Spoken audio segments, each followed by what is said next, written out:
नाही तर तुला कोण हरवेल.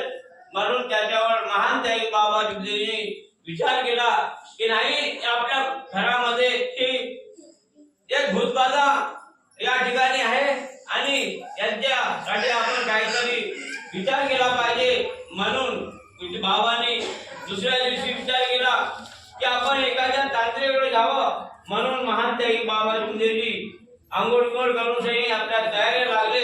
आणि तेव्हा महान त्यागी बाबा जुगदेवजींच्या निवासस्थानी एक साधी भोळी व्यक्ती आली आणि त्या व्यक्तीने विचारले तर तुम्ही कुठे चालल्या. तर त्या व्यक्तीनं बाबांनी त्यांना सांगितले की माझ्या कुटुंबामध्ये फार दुःख आहे, दुःखाने पीडित आहे आणि माझ्या कुटुंबामध्ये शिटी गाडीवर जीव जातो, कुत्र्याने बिबला येतो, दिवसा पाऱ्याचा आवाज येतो, अशा नाना तऱ्हेच्या भूताटकी आहे आणि हे दूर करण्याकरता मी एखाद्या तांत्रिकाकडे जात आहे. तर त्या व्यक्तीने सांगितले का तुम्ही तांत्रिकाकडे जाऊ नका, माझ्याजवळ बाबा हनुमानचा मंत्र आहे, या मंत्राची विधी केली तर नक्की तुमच्या कुटुंबाला सुख शांती मिळेल. म्हणून बाबांना विचार पडला की हे साधी भोळी व्यक्ती आणि यांच्याकडे बाबा हनुमानचा मंत्र कुठला. तर त्या व्यक्तीने सांगितले की माझे वडील एका संन्याशी बरोबर आले होते आणि ते संन्याशी मेल्यावर त्याचे ग्रंथ पुराण घरी आणले, पण ही विधी मी केलेली नाही. जर विधी कराल तर नक्कीच तुमच्या कुटुंबामध्ये सुख शांती मिळेल, पण विधी नीटनेटकी व्हायला पाहिजे. जर विधी नीटनेटकी नाही केली किंवा कुठेतरी अखंड पाडला तर तुम्ही आंधळे व्हाल, पागल व्हाल, मला हे सुद्धा सांगितले होते. तेव्हा महान त्यागी बाबा जुगदेवजीला अगोदरच एका भगवंताच्या प्राप्ती तळमळ होती. म्हणून बाबांनी तो बाबा हनुमानचा मंत्र घेतला आणि ते व्यक्ती मगजाजवळ पांडवजवळ गाव आहे, त्या गावची होती.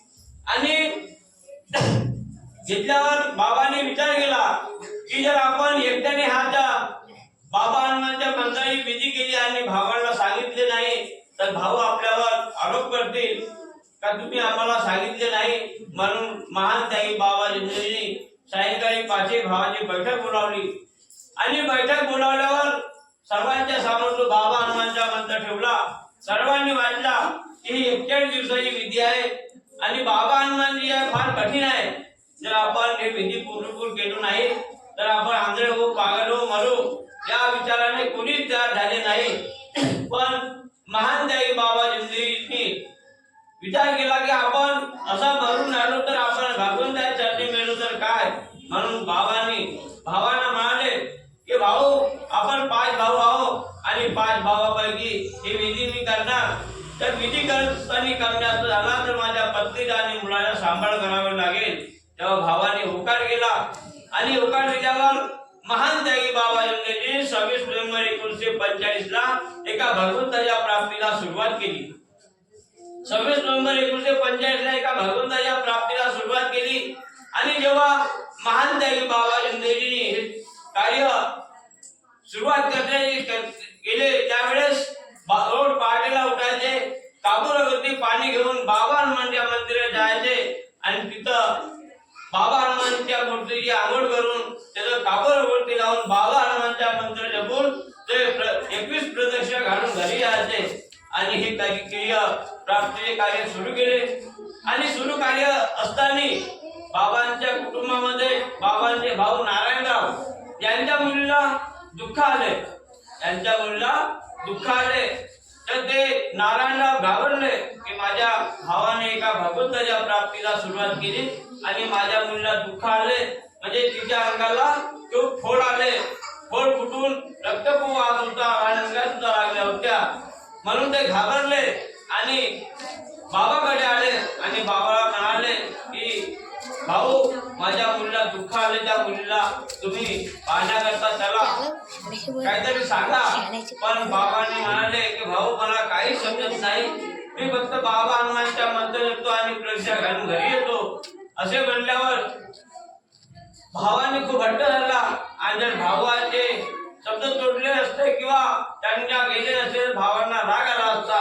म्हणून बाबांनी त्यांच्या शब्दाला मान दिले आणि त्यांच्या घरापर्यंत त्या मुलीला पाहण्याकरता गेले.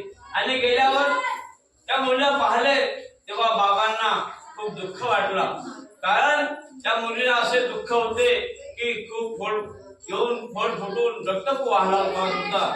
तेव्हा बाबांनी तिला काही बोललं नाही, काही सांगितले नाही. आणि ते घरी आले आणि विचार करू लागले की भगवान बाबा हनुमानजीचे म्हणतात ना विधी करता फार कठीण आहे आणि ते बरोबर आहे.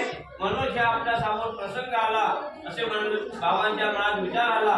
पण बाबा त्या डगमगले नाही आणि दुसऱ्या दिवशी बाबा पहाटेला उठून आंघोळ करून कापरावरती घेऊन बाबांच्या मंदिरात गेले, आंघोळ केली आणि कापरावरती लावली आणि भगवंताला विनंती केली की भगवान बाबा हनुमानजी, ज्या मुलीला दुःख आहे त्या मुलीचे दुःख दूर करा, नाही तर मला आपल्या चरणी विलीन करा. आणि बाबांनी हा मरणाच्या वचन बाबांनी भगवान बाबा हनुमानजीला मरणाचं वचन दिलं. आणि बाबांनी वचन दिल्यावर त्या ठिकाणी दिला आणि बाबा हनुमानचा मंत्र जप करून प्रतीक्षा घालून हे घरी आले. आणि घरी आल्यावर तिसऱ्या दिवशी त्या मुलगी दुःखाने कुठे होती ती मुलगी बाबांना अंगणात खेळताना दिसली. म्हणजे बाबांना खूप आनंद वाटला की नाही भगवान बाबा हनुमानजीने आपली विनंती ऐकली आणि त्या मुलीला दुःखातून सुखाने समाधान केलं. म्हणजे आपण भगवंताच्या पहिल्या परीक्षेत पास झालो असं बाबांना वाटलं. आणि असे करता करता महान त्यागी बाबा जिंदगीने एका भगवंताचे कार्य केले. त्यावेळेस महान त्यागी बाबा जिंदगी सांगितलं आपल्या मार्गदर्शनातून, जर या कुटुंबामध्ये जर आपण पुराण्या शब्दामध्ये आपण ते मा म्हणत होतो, ते मा नाही, तो गर्मीचा उभाला आहे. म्हणून महान त्यागी बाबा जिंदगीने आपल्याला सांगितले आहे की ज्या कुटुंबामध्ये हा जो गर्मीचा उभाला आला असेल त्या ठिकाणी त्या कुटुंबाने जर ते त्यागी सेवक असतील, त्यांच्या इथे बाबा हनुमानजी प्रतिमा, तत्वाची प्रतिमा असेल, अशा सेवकांनी बाबा हनुमानजी आणि तत्वाच्या प्रतिमेचे 3 दिवस दया दुधाने आंघोळ करून भगवंताला योग मागावा, विनंती करावी. म्हणजे तो गर्मीचा उभाला कमी होईल आणि त्या कुटुंबामध्ये सुख शांती मिळेल. हे बाबांनी आपल्याला मार्गदर्शन सांगितले आहे. आणि हा अनुभव म्हणजे त्याच्याकरताच आहे. असे करता करता बाबांनी कार्य केले आणि जेव्हा कार्य केल्यावर बाबांच्या कुटुंबामध्ये समाधान भेटली. 25 ऑगस्ट